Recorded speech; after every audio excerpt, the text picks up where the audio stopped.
إن الحمد لله نستعينه ونستغفره ونؤمن به ونتوكل عليه ونعوذ به من شرور أنفسنا من سيئات أعمالنا من يهدي الله فلا مضل له ومن يضلل فلا هادي له أشهد أن لا إله إلا الله وحده لا شريك له وأشهد أن سيدنا ومولانا وحبيبنا محمدا عبده ورسوله اللهم صل وسلم وبارك عليه وعلى آله وأصحابه والتابعين لهم إلى يوم القيامة أما بعد فقد قال في كتابه الكريم إن الذين قالوا ربنا الله ثم استقاموا تتنزل عليهم الملائكة ألا تخافوا ولا تحزنوا وأبشروا بالجنة التي كنتم توعدون نحن أولياؤكم في الحياة الدنيا وفي الآخرة ولكم فيها ما تشتهي أنفسكم ولكم فيها ما تدعون نزلا من غفور رحيم ومن أحسن قولا ممن دعا إلى الله وعمل صالحا وقال إنني من المسلمين ولا تستوي الحسنة ولا السيئة ادفع بالتي هي أحسن فإذا الذي بينك وبينه عداوة كأنه ولي حميم وما يلقاها إلا الذين صبروا وما يلقاها إلا ذو حظ عظيم. Hadirin yang dimuliakan, dalam majelis kita ini kita akan sedikit mudzakarah mengenai karunia Allah yang Allah berikan kepada kita,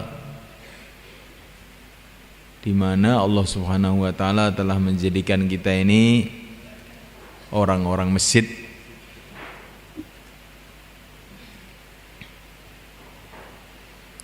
Masjid ini adalah Baitullah. Semua rumah yang ada di dunia ini milik Allah. Nggak ada yang bukan milik Allah. Kerikil satu saja yang bukan milik Allah nggak ada. Tapi yang oleh Allah dikasih nama Baitullah hanya masjid. Karena begitu mulianya masjid di sisi Allah Subhanahu wa taala. Begitu mulianya masjid itu di sisi Allah SWT, sehingga kekasih-kekasih Allah, para nabi, para rasul, semua orang masjid. Begitu mulianya masjid itu di sisi Allah SWT, seluruh para nabi orang masjid. Nabi yang pertama, kakek kita, mbah Nabi Adam alaihissalam, waktu itu sudah ada masjid, yaitu Masjidil Haram di Makkah Al-Mukarramah, dan beliau ibadah di sana. Begitu mulia masjid itu sampai yang disuruh bangun masjid itu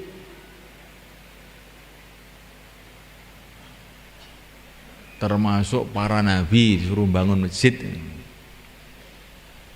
Allah Subhanahu wa taala bercerita bagaimana Nabi Ibrahim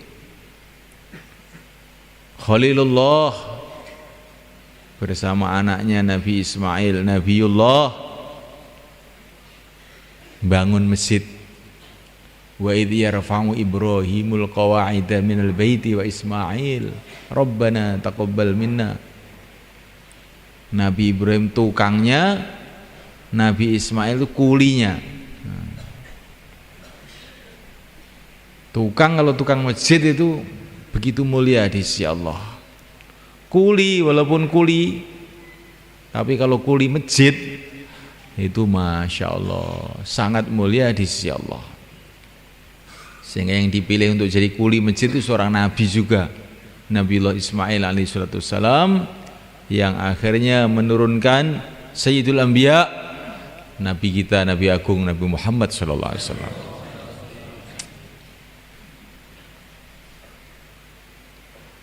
Begitu mulianya masjid itu di sisi Allah, sampai Nabiullah Ibrahim, Nabiullah Ismail pun diperintahkan untuk bersih-bersih masjid, ang tahhira baitiya lit-taifin wal 'akifin war ruk'i sujud. Walaupun cuma nyapu, itu kalau nyapu masjid itu beda, itu sangat mulia di sisi Allah. Ngepel, tapi kalau ngepel masjid ini perkara besar di sisi Allah SWT. Para nabi, bahkan Sayyidul Anbiya, baginda Nabi alaihissalam, beliau melihat ada dahak, ada liak di masjid, langsung wajahnya memerah, dibersihkan sendiri, digosok itu, kemudian dikasih minyak wangi bekasnya itu, dikasih wangi-wangian masjid itu oleh Rasulullah SAW dengan tangan beliau sendiri. Liaknya, dahaknya itu dibersihkan oleh tangan beliau sendiri. Begitu mulianya masjid itu di sisi Allah.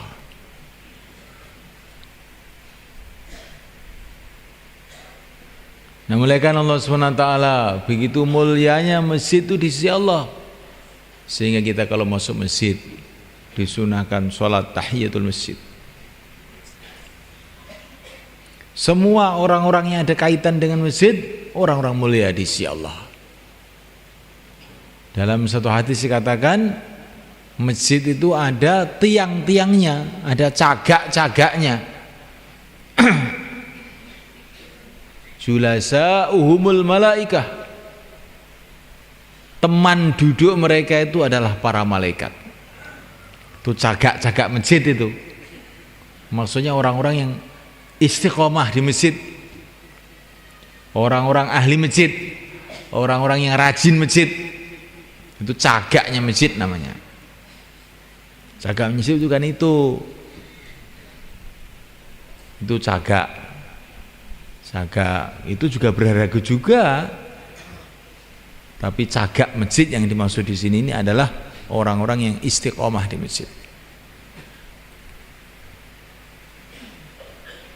Kalau mereka pergi kemana-mana, para malaikat-malaikat itu pada mencari-cari, kemana ini dia, kemana ini dia. Kalau mereka sakit, malaikat-malaikat pada menjenguk ke rumah-rumahnya. Ini orang-orang yang istiqomah masjid itu. Ada seorang sahabat sakit, dijenguk oleh Rasulullah SAW. Maka sahabat tadi mengatakan, ya Rasulullah, baru saja dari sini ada orang menjenguk saya.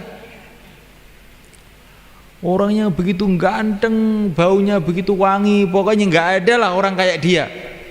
Tidak ada orang yang lebih ganteng, lebih mulia daripada dia, selain engkau saja ya Rasulullah. Selain engkau saja ya Rasulullah. Tapi saya tidak kenal, dia sudah pergi, baru saja.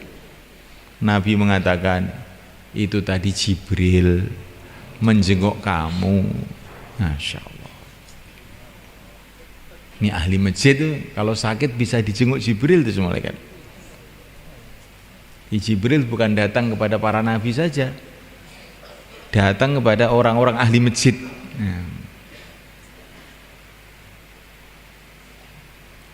Nah, mulaikan Allah Subhanahu wa taala, wa in kanat indahum hajah a'anuhum. Orang-orang ahli masjid ini kalau mereka punya hajat-hajat, malaikat-malaikat akan digerakkan oleh Allah untuk membantu mereka.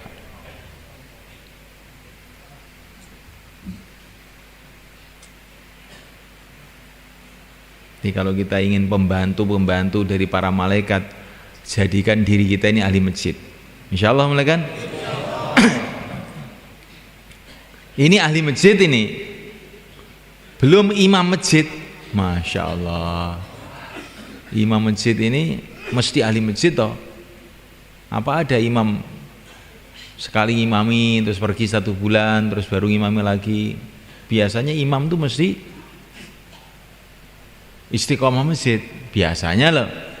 Kalau imam kok tidak istiqomah ke masjid, wis naudzubillah itu, harus taubat itu.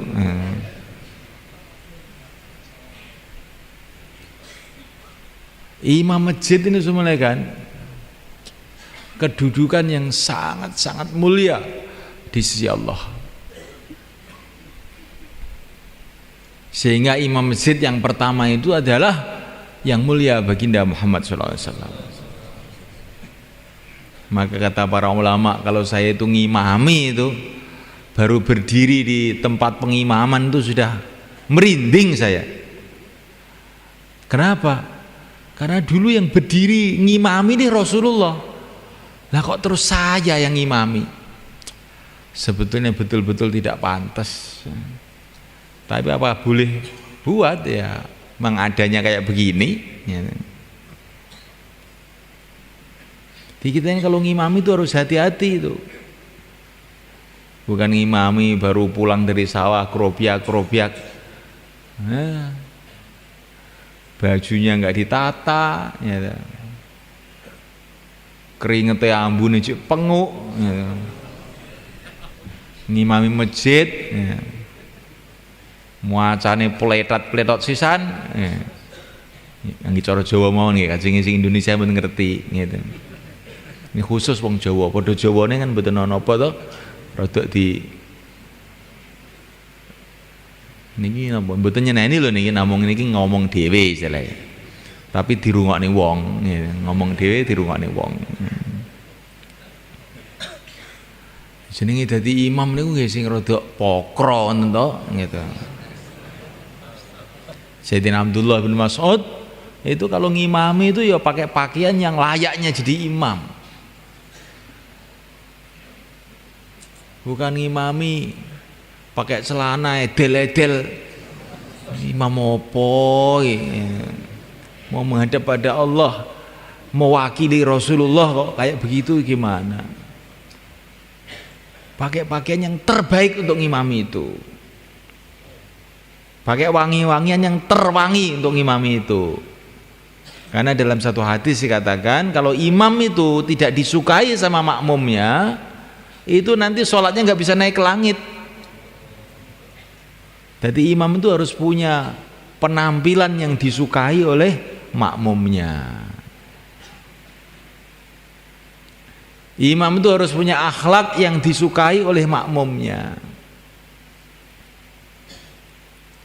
Imam itu usahakan punya bacaan yang disukai sama makmumnya.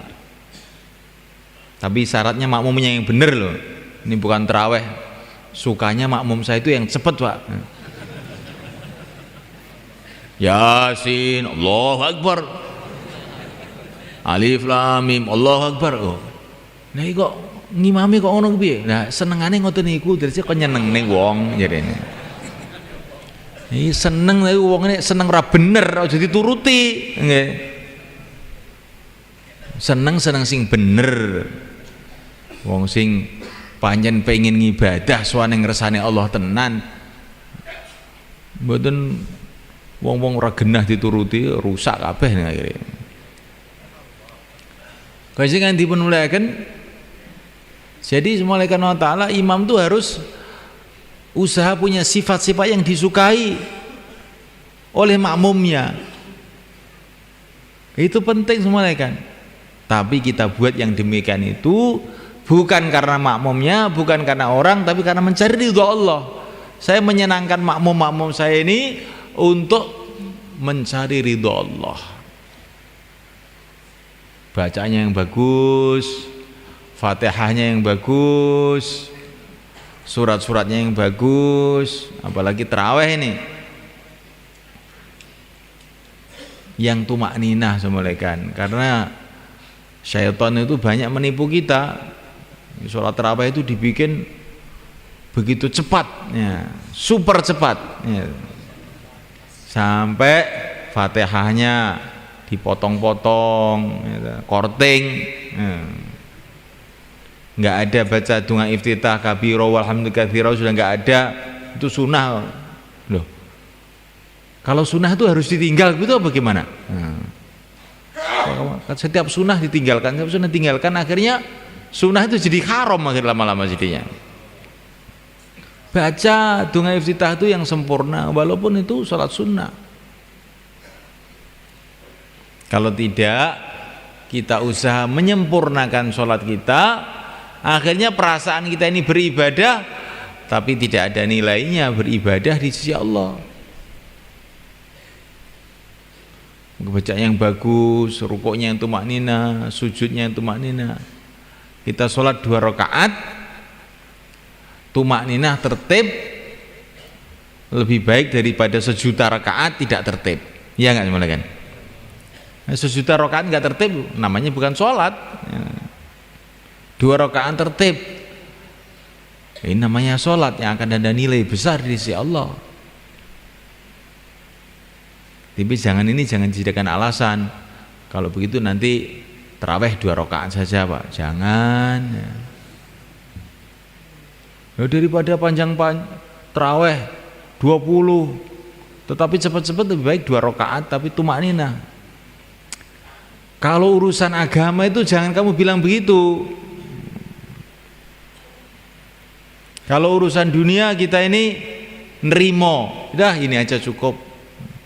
Pakai sambal juga sudah nggak apa-apa. Tapi kalau urusan agama, kesempatan kita amal itu cuma sekali di dunia ini. Sebentar lagi kita akan mati, tidak ada kesempatan amal. Ya jangan 2 rakaat toh ini. Orang-orang dulu semua kan, ulama-ulama dulu, para tabi'in,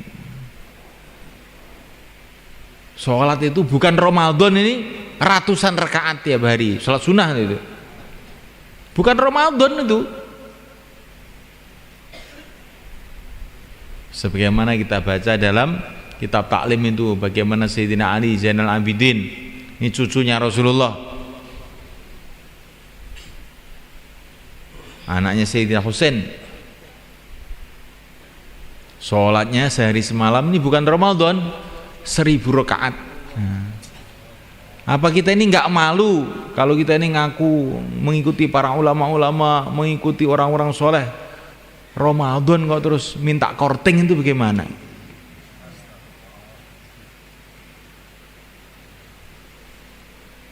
Minimal 20 tarawih itu, insyaallah mulai kan?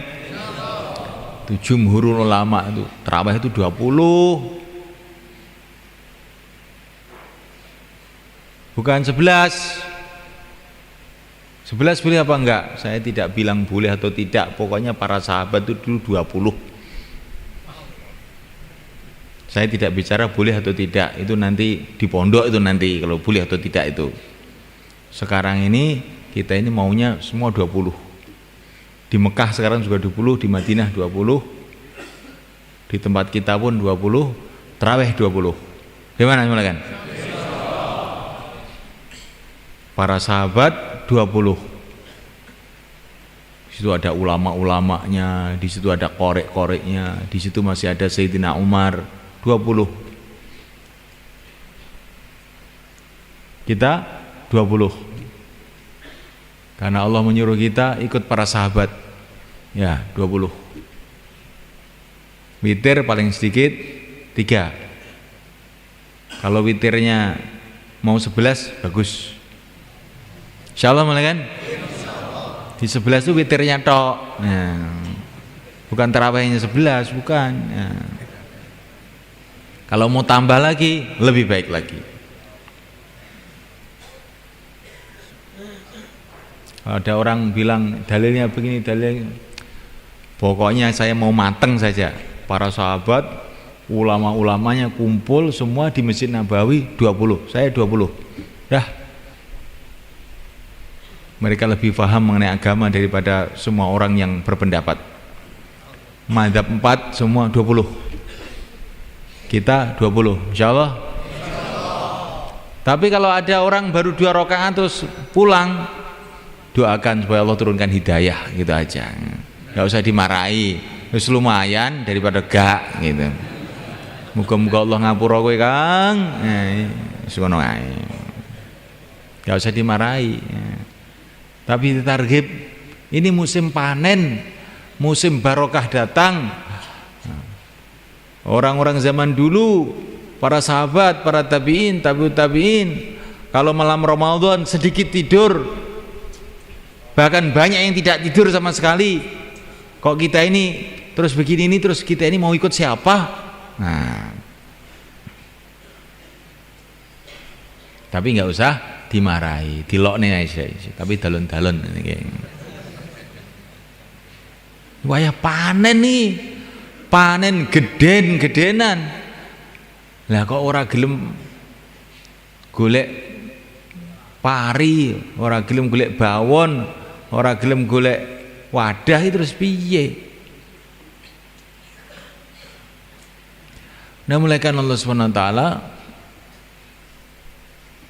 maka kita imam-imam masjid ini kita siapkan. Kalau bisa ada orang-orang hafid Quran untuk Ramadan ini kita borong untuk ngimami di masjid kita, ya bagus mulai kan. Sehingga satu Ramadan itu satu khataman pernah kita dengar dengan telinga kita. Ini termasuk sunnahnya para sahabat, sunnahnya para ulama yang sudah tersebar ke seluruh dunia kecuali Indonesia. Di Inggris saja itu kan tarawih itu satu khataman. Inggris tempatnya orang-orang mu'alaf yang baru sunat sudah umur 40 tahun itu, tarawihnya itu satu khataman. Masa kita ini Islam kawaan itu terus tarawih 10 surat itu pun cepet kayak sepur.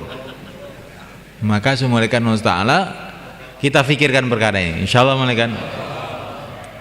Imamnya itu bagian wiridannya, astagfirullah, bagian imam, yang imam biasa itu yang nggak hafal Quran itu bagian wiridannya, bagian dungo. Al barakah fi akabirina, barokah itu tempatnya orang-orang tua. Orang tua bagian doa, Allahumma sholli ala Muhammad. Nah, imamnya yang muda-muda yang hafal Quran, kalau ada lain, kalau nggak ada ya seadanya. Tidak ada rotan, akar pun jadi. Hadirin yang dimuliakan, jadi imam itu bagaimana kita pikirkan untuk meningkatkan bacaannya, meningkatkan fikirnya. Imam itu Masya Allah, kalau zaman dulu itu semuanya kan namanya imam sholat itu ya imam masyarakat dalam agama.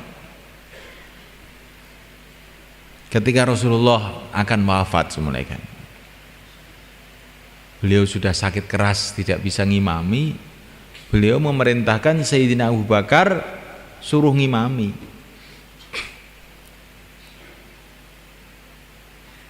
Maka setelah Rasulullah dipanggil oleh Allah, para sahabat ini musyawarah. Sekarang pimpinan masyarakat Islam ini Rasulullah sudah dipanggil oleh Allah. Terus sekarang yang memimpin masyarakat ini siapa nih? Kan masyarakat harus ada pimpinannya.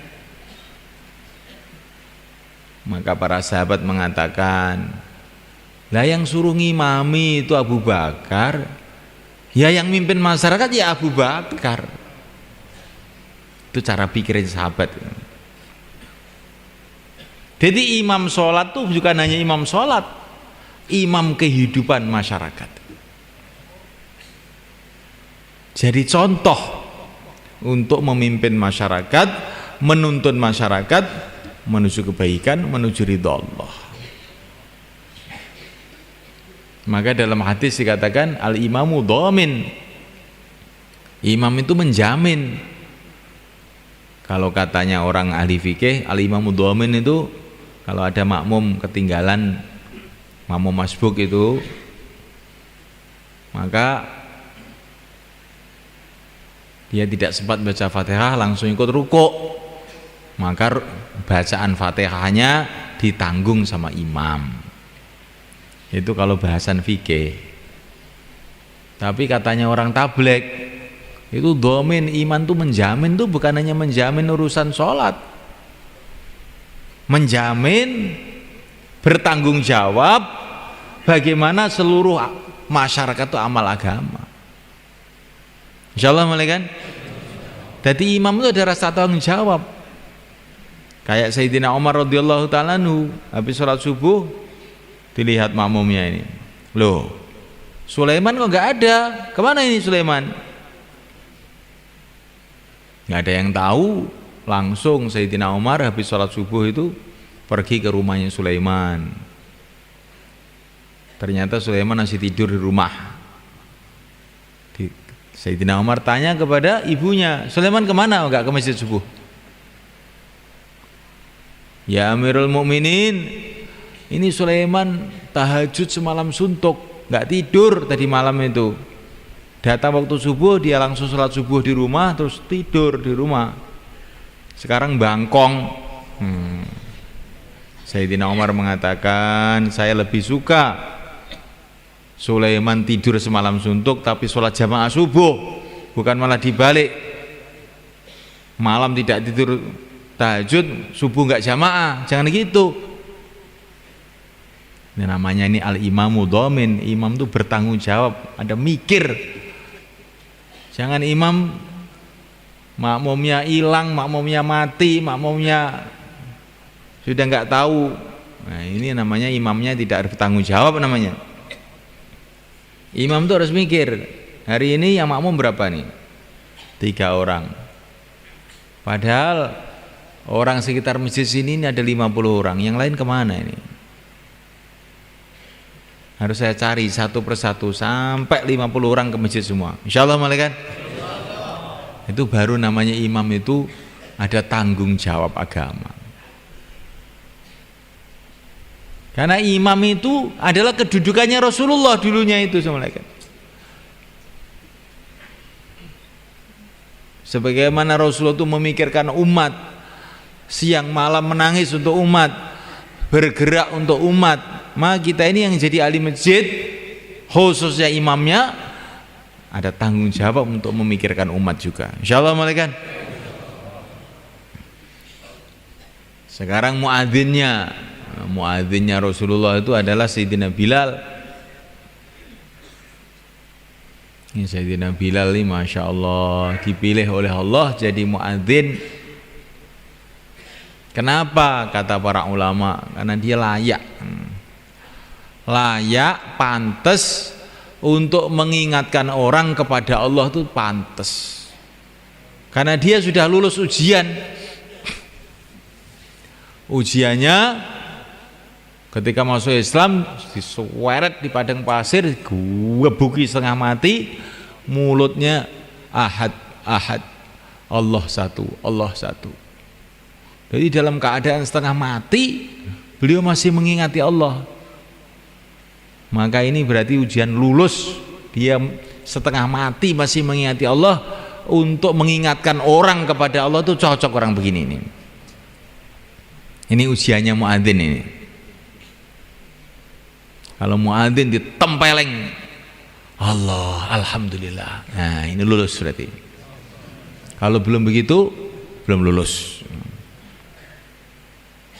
Diseret-seret karena agama. Allah, ini ujiannya muadzin. Kita punya muadzin begitu enggak? Muadzin malah diserahkan anak-anak kecil. Allah Akbar. Terus pujian enggak karu-karuan ngalor ngidul.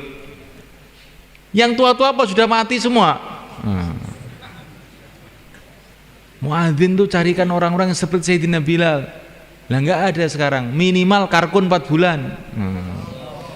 Sudah pernah mujahadah susah payah karena agama. Bagaimana kalau gitu malaikat? Ini pikir saya loh ini malaikat. Jadi orang yang risau agama, prihatin agama,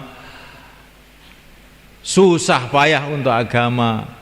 Lah dia ini kalau adzan, nanti adzannya itu ada ruhnya, ada kekuatannya, seperti Sayyidina Bilal.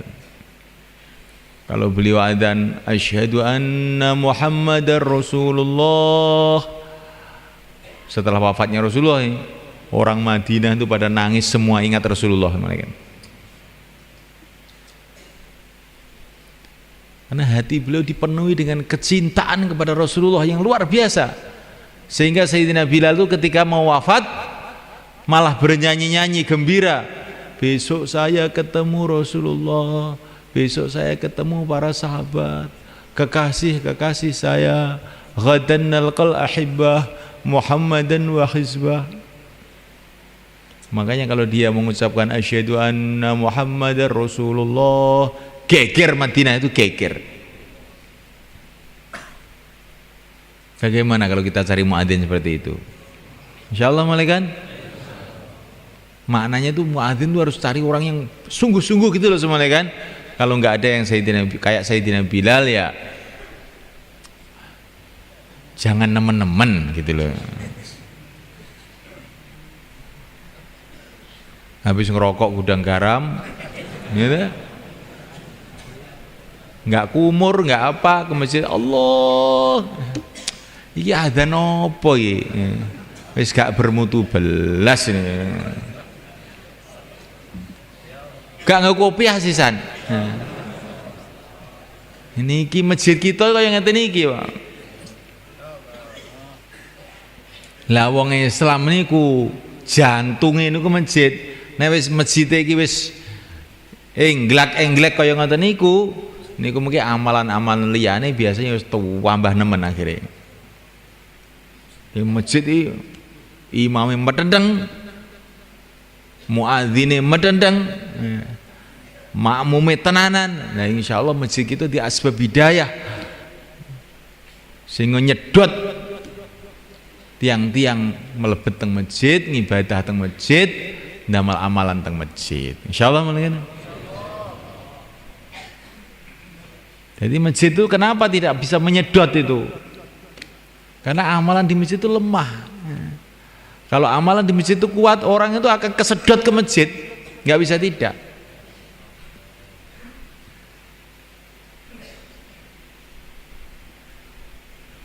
Jadi kalau orang-orang tidak pergi ke masjid, tetangga-tetangga masjid tidak pergi ke masjid, kita jangan nyalahkan orang dulu, tapi amalan masjid kita kuatkan. Nanti kalau kita kuatkan, insya Allah dengan izin Allah itu akan nyedot orang-orang di luar masjid untuk masuk masjid. Insya Allah malaikat. Sayyidina Bilal itu malaikat setiap mau azan tuh doa dulu.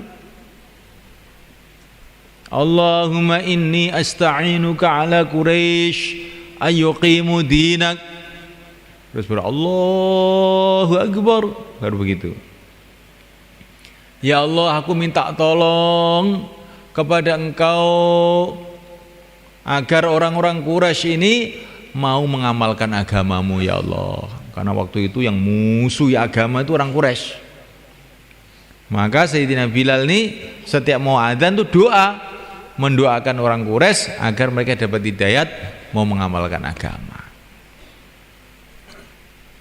Kalau doa habis adzan itu semua orang tahu. Doa sebelum adzan ini sedikit yang tahu ini doanya Sayyidina Bilal ini. Ya Allah, aku minta tolong kepada Engkau gerakkan orang Quraisy untuk bisa mengamalkan agamamu. Akhirnya seperti yang kita lihat dalam sejarah, orang-orang Quraisy akhirnya pada amal agama semua, masuk Islam semua. Yang pertama-tama musuhi orang Islam, orang Quraisy, tapi akhir-akhirnya yang membela agama, yang menyebarkan agama kebanyakan juga orang Quraisy. Ini anehnya semuanya kan. Maka kita ini kalau melihat orang-orang yang ngurusi agama itu jangan kita buruk sangka dulu. Ini kurang jopone, nggak pernah didoain ini. Akhirnya mereka itu gelap hatinya, akhirnya merusak agama. Ini termasuk tugasnya muadzin ini, begitu itu. Maka imam masjid itu ada fikir, muadzinnya ada fikir, makmumnya setiap sholat doa untuk umat, ihdinas siratal mustaqim. Ya Allah, tunjukilah kami semua, seluruh umat, ya Allah tunjukilah jalan yang lurus. Baru masjid kita ini akan jadi baik semua, kan? Insyaallah, kan? Sehingga masjid kita ini akan menyedot orang-orang yang Allah kehendaki, sehingga mereka jadi orang-orang baik, jadi ahli-ahli masjid. Dan sehingga orang itu masuk ke masjid seperti tebu masuk pabrik glodok gitu sebenarnya.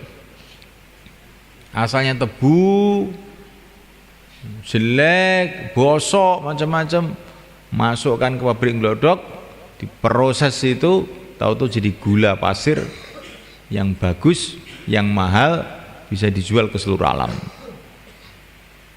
Begitulah masjid. Kalau masjid amalannya baik, seperti pabrik gula yang baik itu, maka orang-orang yang buruk-buruk masuk masjid, keluar masjid sudah berubah jadi orang-orang baik.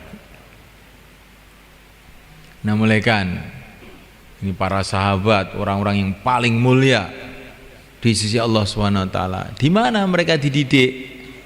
Di pondok mana mereka dididik?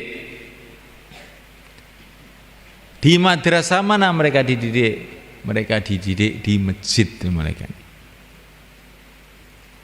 Dipraktekkan di rumah-rumah, di kampung-kampungnya. Ini pendidikan pertama. Sejarah pendidikan pertama itu adalah masjid yang telah berhasil mendidik para sahabat.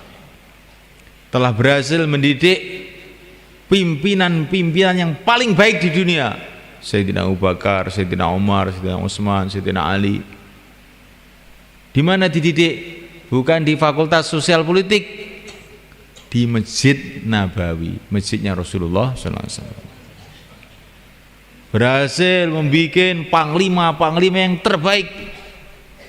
Sayyidina Khalid bin Walid, Sayyidina Sa'ad bin Waqqas, Sayyidina Zubair bin Awam, panglima-panglima paling baik di dunia, paling sukses di dunia. Di mana dididik? Di masjid. Mendidik dermawan-dermawan yang paling baik di dunia. Sayyidina Utsman bin Affan, Sayyidina Thalhah ibn Ubaid, Sayyidina Sa'ad bin Ubadah, Sa'ad ibn Mu'ad, yang kalau sedekah itu semulai kan karungan emas, bukan karungan beras. Emas itu karungan kalau sedekah itu. Kok bisa rela itu dididik di mana mereka? Dididik di masjid. Ulama-ulama yang istimewa-istimewa. Sayyidina Abdullah bin Abbas, Sayyidina Abdullah bin Mas'ud, Sayyidina Ali bin Abi Thalib. Dididik di mana? Dididik di masjid. Bahkan zaman setelah itu, Al-Imam Asy-Syafi'i, Al-Imam Malik, dan ulama-ulama pada zaman itu kebanyakan itu dididiknya itu di masjid. Jadi masjid itu punya sejarah yang luar biasa semuanya kan. Didik pimpinan, didik ulama, didik aulia, wali-wali besar zaman dulu semua adalah didikan masjid semuanya kan. Nah, kira-kira itu masjid yang mampu mendidik seperti itu, apa masjid yang terawihnya Yasin, Allahu Akbar itu semuanya kan. Nah, ini tempat saya itu tidak ada yang hafal Quran itu gimana? Nah, makanya anaknya aja sekolah SMP SMA, imam masjid anaknya kok ngapalnya Quran. Insyaallah kan? Pegawai negeri anaknya pengen jadi pegawai negeri. Tentara anaknya pengen jadi tentara. Saya kira imam masjid anaknya pengen hafid Quran. Biar masjidnya makin meningkat, sehingga masjid jadi tempat tarbiyah, tempat pendidikan bagi umat.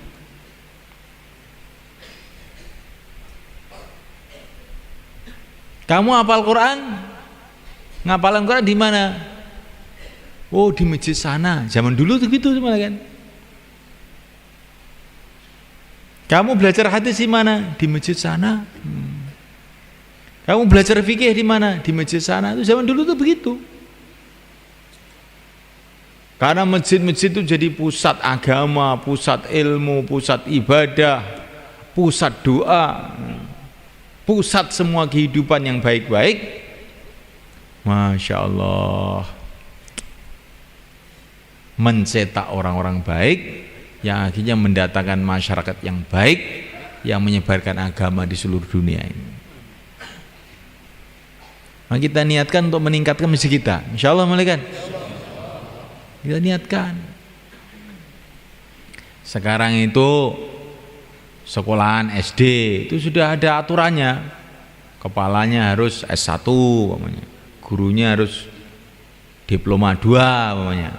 Orang-orang dunia itu sudah mikir bagaimana sekolahnya tambah maju. Nah, sekolahnya umat Islam tarbiyah agama ini yang terpenting adalah masjid, nggak dipikirkan. Pikirkan bagaimana imamnya meningkat, bagaimana muadzinnya meningkat, bagaimana merbotnya tukang nabuh beduk itu juga meningkat. Nah, meningkatnya bagaimana nabuh beduk aja? Merbote itu loh, ngerti waktu. Karena ada masjid itu belum subuh sudah dibeduki. Nah, itu kan bahaya itu. Karena kalau orang sholat ini sebelum waktunya kan nggak sah. Ngerti waktu. Merbote si bagian nabu beduk itu golek ning wong sing tenanan. Ampre tenanan piye? Tok nih 4 wulan. Insyaallah mulai kan. Minggu tenanan niku. Nek ora minggu nek nabu sak penake, dienggo klothekan akhire. Nek Ramadan klothekan. Lah masjid nggo klothekan iki piye ta? Jadi saya mulaikan Allah Subhanahu wa taala masjid kita tingkatkan malaikat. Semuanya kita tingkatkan. Itu termasuk fasilitas-fasilitas zuhir pun kita tingkatkan. Baitullah, kita mau yang datang ke masjid itu ada tamu-tamu Allah. Bikin WC yang bagus. Rumahnya WC-nya sudah diperbaiki, masjid kok nggak diperbaiki? Mana cinta kamu kepada Baitullah itu? Airnya dipenuhi semua, ini mau Ramadan cek semua, sanyo-sanyo, kompo-kompo, karan-keran, cek. Untuk apa? Untuk ikram tamu-tamu Allah. Dengan cara begitu insya Allah akan ridho pada kita. Ada orang itu diceritakan para ulama mau digiring ke neraka di padang mahsyar. Di tengah jalan dia ketemu orang.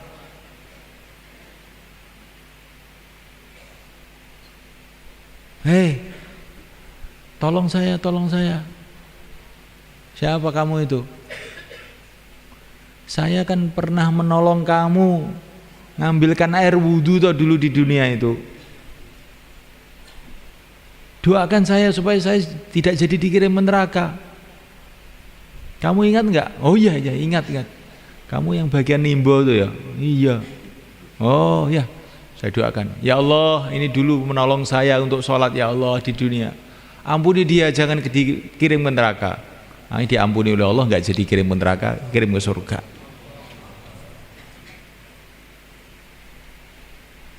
Jadi namanya walaupun dandani keran, ini keran masjid ini beda.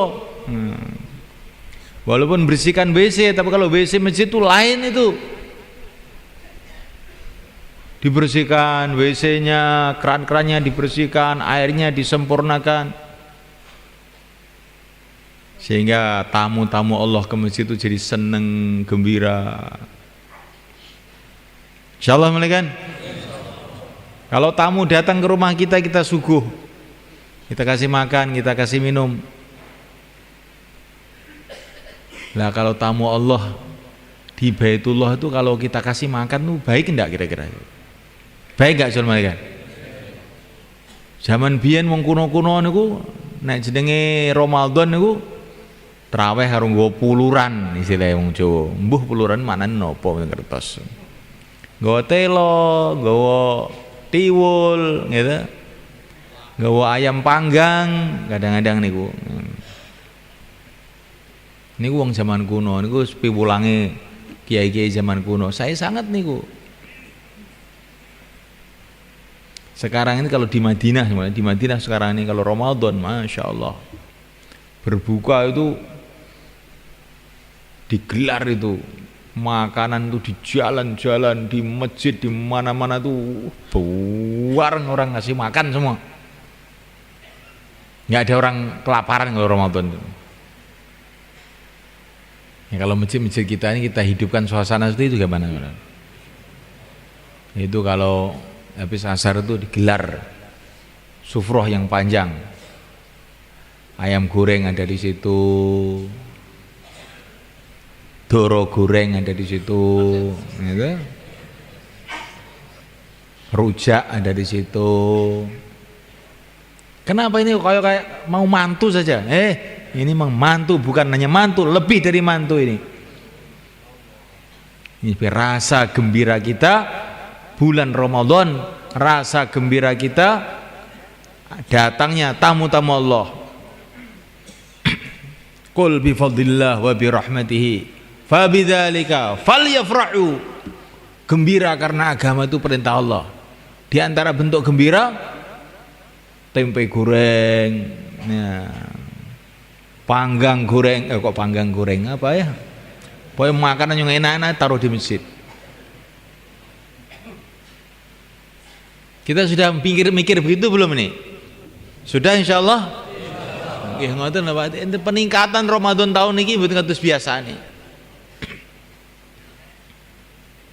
Mungkin nek bengi wong bodho maca Quran darus niku. Tapi niku diseleksi, ditata. Sing maca ki ya sing wacanane rada lurus to. Aja maca ning speaker pletot-pletot biyo ngrusakne kuping niku mengke. Nggih. Lah enten namung niku lho. Lah iya makane ya siap-siap mulai saiki. Ditata sing maca Quran apik niku kon maca Quran gitu. Setengah-tengah maca Quran, kopi jahe niku dugi gitu. Karo cingkir ben kenceng pikire gitu. Insyaallah Bang nggih. Nggih. Jadi masjid niku sing ketok makmur itu Pak. Nek Ramadan lampu nih ditambah. Zaman Sayyidina Umar niku Ramadan niku lampu-lampu masjid ditambah. Sayyidina Ali niku zaman Sayyidina Ali niki. Niku sing mulai zaman Sayyidina Umar ya. Masjid-masjid padha padang kabeh. Terus Sayyidina Ali ningali masjid padha padang. Iki biyen sing mulai ngene iki Umar ya. Ya Allah, jenengan padangaken kuburane Umar, keranten Umar wis madang nih masjid-masjid teng pundi-pundi panggonan. Jadi Ramadan itu rada beda. Sing biasane 5 watt masjid niku kayak 50 watt. Biar rada padang melek ngoten nggih. Ini butuh 50 watt jingklonge akeh sisan gitu. Wis ngalamat ngantuk ini mungkin. Dipadangi masjid niku nek Ramadan. Insyaallah Bang nggih. Pokoknya Ramadan ini istimewa. Lah mung ngentokne buat kan nggih. Ngentekne dhuwit ben. Dhuwit entek ya ben kanggo bangun akhirat. Insyaallah Bang nggih. Ben tau korban kanggo agama. Ben ning manah enten greget, ya Allah jenengan maringi kula rezeki. Ha niki Ramadan. Rezeki niki sayang panjenengan, kula gunane ke masjid panjenengan. Sing karpet-karpete masjid wis elek-elek gitu. Sing wong nek sujud mboten betah karo ambune karpete niku. Ganti Ramadan iki. Insyaallah Bang nggih. Ganti sing anyar. Mboten saged tuku sing anyar. Karpet sinau omah diumbah kayak masjid. Kanggo Ramadan. Engko nek bar Ramadan gak sadigo mulih nek. Insyaallah Bang nggih. Iki jenenge kita iki Ramadan iki tenanan. Ramadan barang kok karpet melengkung ambune ra karuan. Iki Ramadan piye kaya ngene iki? Kaya senten Gusti Allah niku Maha Sugih. Allah nek ngresake ndadekne masjid saka emas nih gampil mon iki Allah. Tapi Allah ning nguji kita, cintamu ning Allah ki sepira? Cintamu ning agamaku ki sepira? Niku lho, Allah nguji kita. Allah mboten perlu kali duit kita. Allah mau sugih.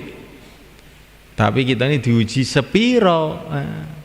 Buktine cintamu ku sepiro. Buktine iki iman yang akhirat iki sepiro. Nah niki Ramadan ini kita ketinggalaken dengan kersane Allah. Insyaallah Bang nggih. Masyaallah. Ditarghib jamaah-jamaah masjid ditarghib nek Ramadan niki nyambut gawe ini rada disuda. Nek biasane kowe esuk teko ngasar Ramadan untuk suda lah teko dhuwur wis leren. Nek iso ngoten niku. Terus ndang turu sing bengi iso tarawih, iso tahajud melek tenanan. Insyaallah Bang nggih. Nah nek kita niki Ramadan awan ning sawah terus sampai teko ngasar. Ya insyaallah nggih karek ngantuke mengi dalu niku. Sehingga mboten ngrasane kenikmatane Ramadan niku mboten krasa. Amal agama ini dimulaikan Allah Ta'ala akan terasa nikmat tuh karo komplit. Seperti masakan itu. Ada nasinya, ada sambelnya, ada kerupuknya, ya, ada ayam gorengnya, ya. Terus piringnya juga bersih, makannya hanya enak. Tapi kalau tidak komplit, ada nasinya nggak ada lauknya, cuman garam tok, nggak akan bisa dinikmati. Garam tok nggak ada nasinya, nggak bisa dinikmati. Semua sudah ada, tapi berambangnya nggak ada, nggak bisa dinikmati. Gulanya nggak ada, nggak bisa dinikmati. Begitu juga amalan agama sebenarnya. Kalau amalan agama ini komplit, nikmat agama ini. Tidak ada yang lebih nikmat, tidak ada yang lebih lezat melebihi agama. Sehingga para nabi siap mati karena agama. Karena saking lezatnya agama, saking indahnya agama itu. Ini enggak komplit, nikmatnya kurang. Maka Ramadan kita kompliti. Puasanya kita kompliti, tarawihnya kita kompliti, tahajudnya kita kompliti. Sedekahnya kita kompliti. Suasana akhlak kasih sayangnya kita kompliti. Maka kalau komplit semua jadinya terasa nikmat Ramadan itu. Sehingga Ramadan itu seperti yang diceritakan dalam Quran, kutiba alaikumusiyam kama kutiba alal ladzina min qablikum la'allakum tattaqun. Selesai Ramadan berubah menjadi orang-orang takwa. Ramadan itu tarbiyah la'allakum tattaqun. Sehingga kalau dikerjakan semuanya akhirnya menjadi orang-orang takwa, hatinya tawajuh kepada Allah, akhlaknya jadi baik, ibadahnya jadi khusyuk, rindu kepada negeri akhirat. Ramadan itu begitu semuanya kan. Tapi kalau nggak komplit, kita kerjakan ala kadarnya, nanti nikmatnya kurang. Kula niki wiritan kok mboten saged nikmat kurang suwi. Jare lungguh 4 jam ngono ora agek krasa. Tapi nek nggur wiritan epek-epek baru turu, epek-epek gak tahu nikmat engko. Kula niki salat kok mboten saged khusyuk terus ini. Kurang suwi. Salat balapannya sepur khusyuk piye? Njajal tarawih iki rodok suwi. 2 jam ngono, ora krasa. Saya itu di samping syarat-syarat lintune lho, panganane sing halal, atine madhep tenan ning Gusti Allah. Di samping niku wektu didawakne niku penting. Napa mawon kudu didawakne. Khususnya Ramadan niku. Salate didawakne, tarawih didawakne, zikir didawakne, maca Qur'annya didawakne. Niki insyaallah badhe krasa kenikmatan ini. Insyaallah kita niat semulaikan. Kemudian semulaikan Allah Subhanahu wa taala, masyaallah. Ramadan ini juga punya sejarah yang luar biasa. Ketika Rasulullah datang ke Madinah, semulaikan, itu orang Islam juga sudah banyak, tapi orang kafir juga masih banyak. Tapi setelah tahun 2 pas Ramadan perang Badar, maka berbondong-bondong orang-orang kafir Madinah itu pada masuk Islam. Begitu juga Makkah. Makkah itu Fathu Makkah, gerudukannya orang Makkah masuk Islam itu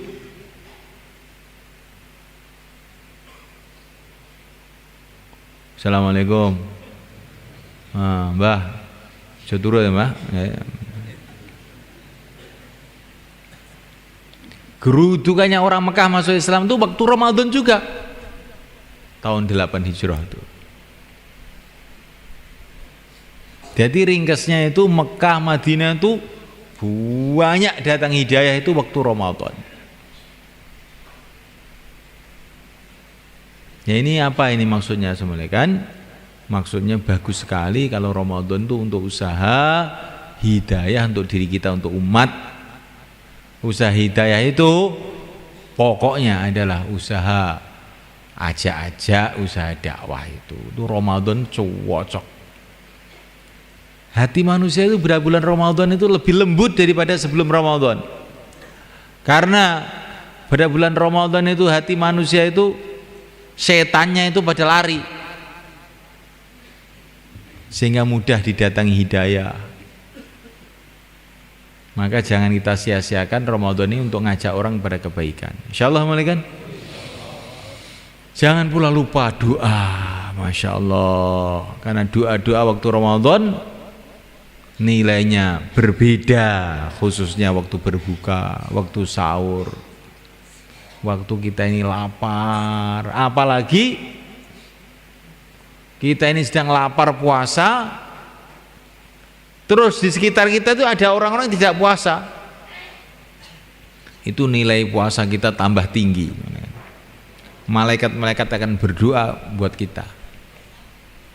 Kan kita kan safar tuh waktu Ramadan, kadang-kadang safar ke Madiun kemana, di sana banyak orang tidak puasa umpamanya, semoga tahun ini pada puasa semua. Justru itu akan meningkatkan nilai puasa kita sabar. Insyaallah malaikat.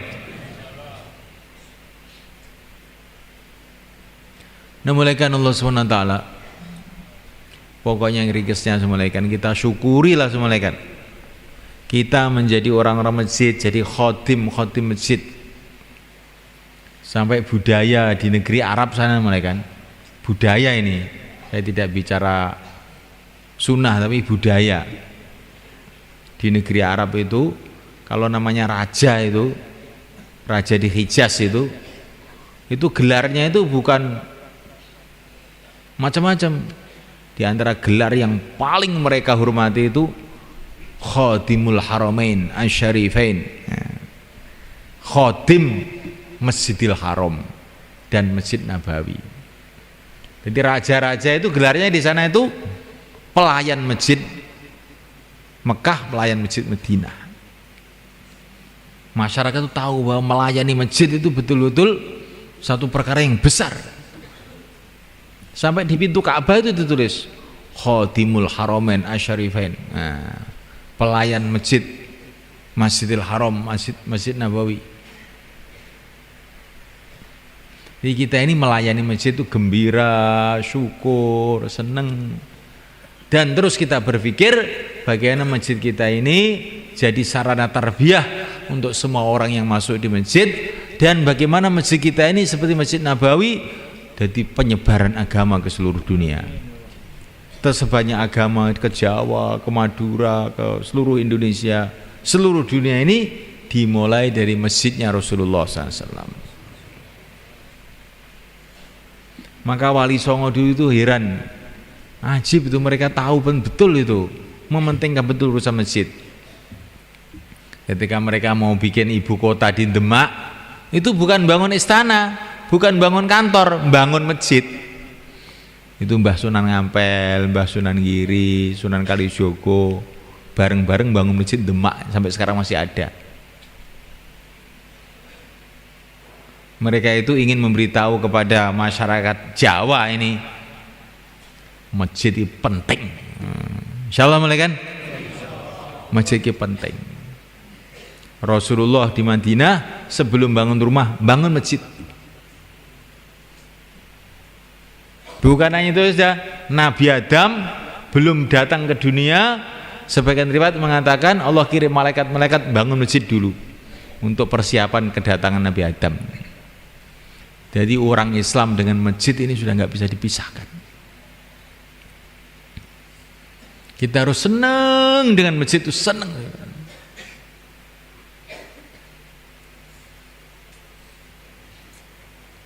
Kecintaan kita kepada masjid ini kita buktikan dengan meningkatkan seluruh amal-amal masjid, ibadahnya, dakwahnya, ngajinya, suasana kasih sayangnya, ikromnya, khidmatnya kita tingkatkan, kita mulai sekarang ini, sehingga Ramadan nanti masjid kita ini sudah anget dengan amalan-amalan, sehingga akhirnya jadi asbab hidayah Ramadan ini, kampung-kampung berubah, kota-kota berubah, anak-anak kita berubah, istri kita berubah, barokahnya amal masjid dalam bulan Ramadan. Insyaallah mulai kan.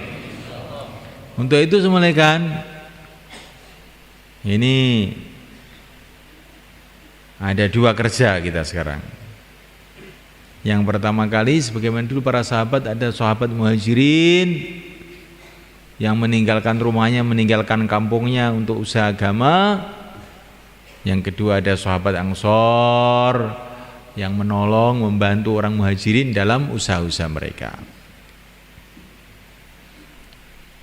Tapi tidak ada Ansor kalau tidak ada muhajirin. Maka takmir-takmir masjid, merebut masjid, jadi Ansor yang baik. Nanti kalau ada tamu-tamu datang ke masjid, di ikram yang baik, dibantu program-program yang baik, sehingga masjid kita bisa hidup 24 jam. Insyaallah malaikat. Kemudian malaikat ta'ala, kita harus membentuk orang-orang yang keluar masuk ke masjid-masjid untuk menguatkan amal-amal masjid itu. Ada yang keluar untuk menguatkan amal-amal masjid, ada yang menyambut di masjid-masjid untuk kerjasama. Nah kalau umat ini kembali seperti itu, seperti zaman sahabat, ada orang-orang yang bergerak untuk agama, ada orang yang mau membantu, akhirnya agama hidup. Kalau agama hidup, barokah datang dari semua arah. Ketentraman, ketenangan, barokah, ya, keamanan, kasih sayang akan wujud.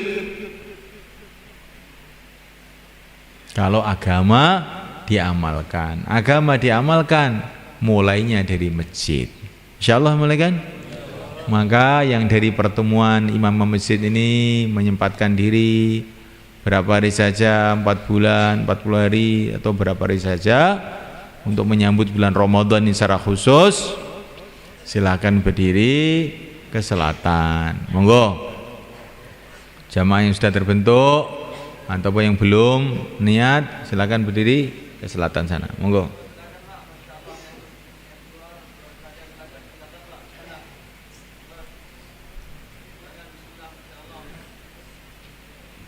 Niki saben dinten ngajaten teng mriki niki ben dinten ngeten niki. Cuma niki keranten imam-imam masjid sami rawuh niku mawon.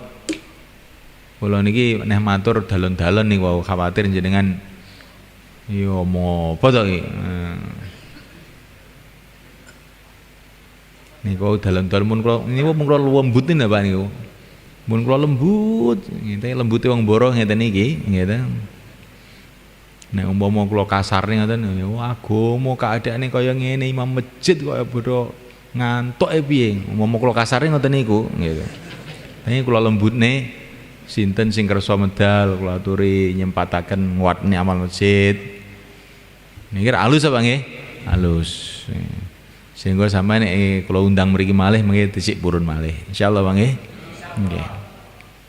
Monggo sing badhe medal 4 bulan 40 hari, monggo. Monggo. Napa pinten-pinten 10 dina. Ben imam masjid niku metendeng tenan. Nek ndonga kunut Allahumma hdina fi man hadait nangis tenanan. Akhire hidayah medun tenanan. Mboten ndonga kunut kok bar lho. Kok cepet men Mbah Kiai iki. Lho. Wis apal ya cepet tok. Donga kunut iki rada suwi ngono lho. Ben kebuka pintu-pintu langit iki. Allahumma hdina fi man hadait. Wa barik lana fi ma atait. Nek wa barik lana fi ma atait iki, ya Allah leti berkahi perkawis-perkawis sing jenengan paringaken dhateng kula kok tenanan. Insyaallah jenengan mboten perlu utang bank. Ibaratke wa barik lana fi ma atait iki. Nek dhuwit kurang apa-apa kurang iki donga kunute loyo. Nah terus donga kunut kuat insyaallah mboten cukup kabeh ngoten wae. Apa meneh nek donga kunute dipepe garing jam 7 agek donga kunut. Nek pepe terus piye? Nek semboe donga kunute niki dikencengi niki insyaallah niku umat iki barokah. Kabeh sing sambat kok. Sambate napa? Rezekine kurang, ini kurang, ki kurang, ki kurang. Wis umat Islam nduwi sambate kurang. Tibake mbasa kula dilok-dilok niku ndonga kunute gak tenanan. Nek mau ndonga kunute tenanan niku insyaallah mboten enten kurang. Insyaallah Bang nggih. Nah. Ini pusat kekuatane wong Islam kuwi enten masjid. Kekuatan Muslim masjid, mboten teng istana, mboten teng benteng, mboten teng tentara, mboten teng masjid. Niku Raja Abruhah, gitu. Nggawa pasukan gajah saka Yaman nyerbu Mekah. Oh, tapi iki masjid barokah, Abruhah hancur malah. Di kekuatan wong Islam enten masjid niki. Mboten enten bedil, mboten enten bom, enten masjid. Nek masjid makmur ditulung oleh Allah. Wis lah mbok bahaya sih kaya napa mawon aman mboten ana apa. Insyaallah Bang nggih. Masjid ini penting. Saniki kita ngerti kekuatan Islam, kekuatan ekonomi, kekuatan politik, kekuatan teknologi. Kekuatan umat Islam itu di masjid. Nah, kalau amal masjid hidup sungguh-sungguh Allah jaga umat ini. Ada 1000 kapal pasukan penuh dari Romawi mau menyerbu Madinah. Pada zaman Sayyidina Ali itu 1000 kapal tentara mau nyerbu Madinah. Karena Madinah dekat pantai itu. Nyerbu Madinah. Tapi wong Madinah ini ada masjidnya yang hidup amalan yang sebenarnya. Itu kapal di tengah lautan numplek semua, mati semua. Kecuali jenderalnya saja yang enggak mati, pulang ke Romawi. Pulang laporan sama Raja Romawi. Pasukan kamu mana? Pasukannya mati semua, tenggelam. Rajanya marah, kurang ajar, jenderal goblok.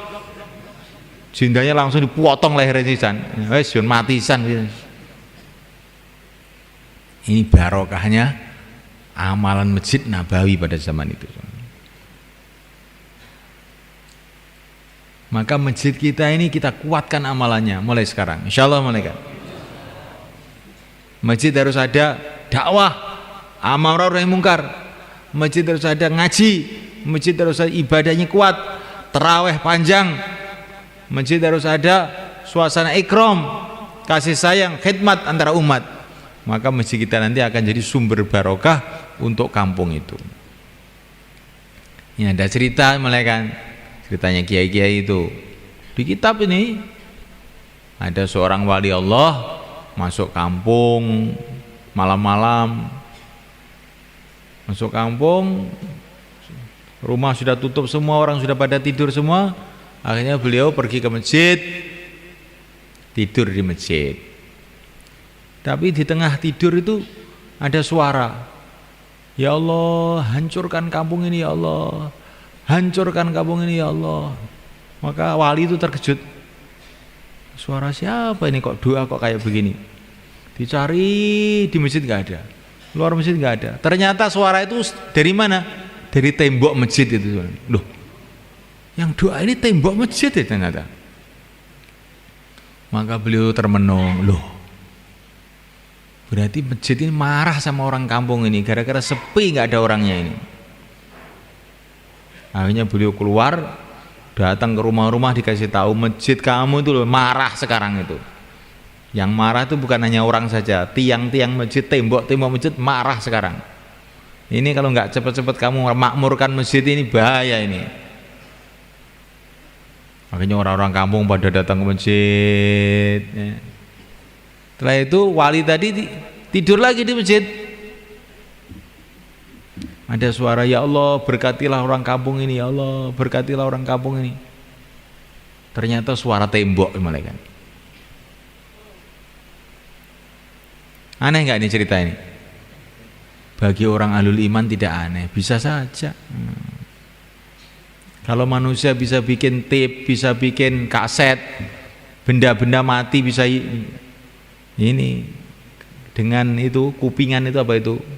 Kita bisa mendengar. Nah, itu. Maka wali-wali itu kupingnya itu ada alatnya itu. Karena banyak ibadah, banyak doa, nggak pernah maksiat. Akhirnya oleh Allah kupingnya dipasang alat, nggak tahu alatnya itu nggak bisa dilihat. Sehingga suaranya tembok pun terdengar. Dulu di Ngawi ini kalau ada orang Ngawi itu ada namanya Mbah Kiai Ghazali, Kerten. Itu cerita sama saya itu waktu mondok.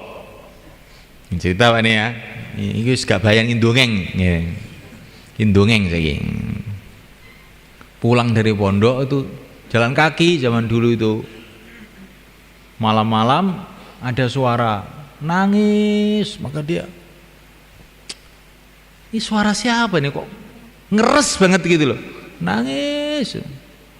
Dia cari ini siapa nih kok nangis.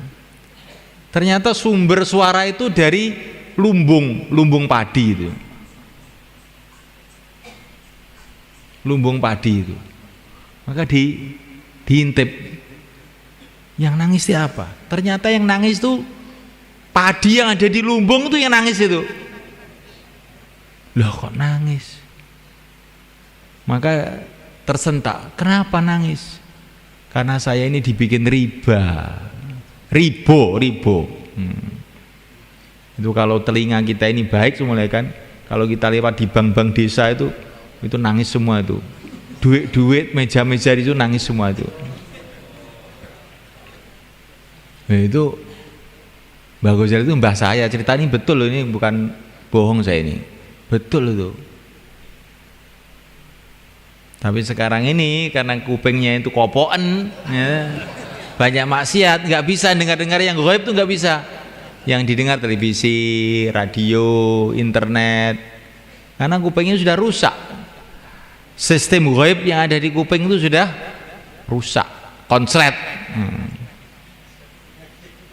Bahkan dengar ngaji pun nggak nyantol, dengar ngaji nggak nyantol. Tapi kalau dengar yang maksiat nyantol. Nah ini sudah kuping rusak ini. Nah ini untuk memperbaiki itu dengan Ramadan ini. Insyaallah malaikat. Malam mesti kita kuatkan kuping kita ini, kita dengarkan bacaan Quran, ngaji, nasihat. Mulut kita sibukkan dengan dakwah, ngajak kepada kebaikan. Badan kita sibukkan dalam taat. Insya Allah nanti habis Ramadan itu berubah itu. Dengan ngaji kok berubah jadi enak gitu ya. Sholat kok enteng. Wah ini berarti sudah ada perbaikan. Tapi kalau sholat kok masih terasa berat, jadi perbaikan belum terjadi, perlu kita tambah lagi. Insyaallah malaikat. Saya kira itu yang bisa saya sampaikan. Malaikat, saya minta maaf. Kita akhiri majelis kita ini dengan doa. Allahumma shalli ala sayyidina Muhammad wa ala ali sayyidina Muhammad wa radhiyallahu ta'ala an kulli ashabi rasul isma'in. Allahumma fil lana yassir lana barik lana ya Allah. Allahumma hdina fi man hadait wa afina fi man afait wa tawallana fi man tawallait wa barik lana fi ma atait wa qina bi rahmatika syarra ma qadait innaka taqdi wa la yuqda alaik innahu la yadhillu ma walait wa la ya'izzu man adait tabarakta rabbana wa ta'ala wa lakal hamdu ala ma qadait wa lakal syukru ala ma atait nastaghfiruka wa natubu ilaik nastaghfiruka wa natubu ilaik nastaghfiruka wa natubu ilaik nastaghfiruka wa natubu ilaik. Ya Allah, ya Allah, ya Allah, terimalah kami, terimalah masjid kami, terimalah kampung kami untuk berkhidmat pada agama-Mu ya Allah. Ya Allah, jadikanlah semuanya ya Allah asbab hidayah untuk diri kami, keluarga kami, anak cucu kami, umat seluruh alam ya Allah. Ya Allah, mudahkanlah kami ya Allah untuk kembali pada agama-Mu ya Allah. Mudahkan keluarga kami untuk kembali pada agama-Mu ya Allah. Mudahkanlah teman-teman kami untuk kembali pada agama-Mu ya Allah. Tuntunlah umat ini ya Allah, wanitanya, laki-lakinya, anak-anak mudanya kembali pada agama-Mu ya Allah. Kembalikanlah umat ini pada agama-Mu ya Allah. Tuntunlah mereka pada agama-Mu ya Allah. Bimbinglah mereka pada agama-Mu ya Allah, menuju ridha-Mu ya Allah, sehingga mulia dunia, mulia akhirat ya Allah. Rabbana atina fid dunya hasanah wa fil akhirati hasanah wa qina adzabannar. Wa sallallahu wasallam wa baraka ala sayyidina Maulana Muhammad wa ala alihi washabihi ajma'in walhamdulillahi rabbil alamin. Al-Fatihah.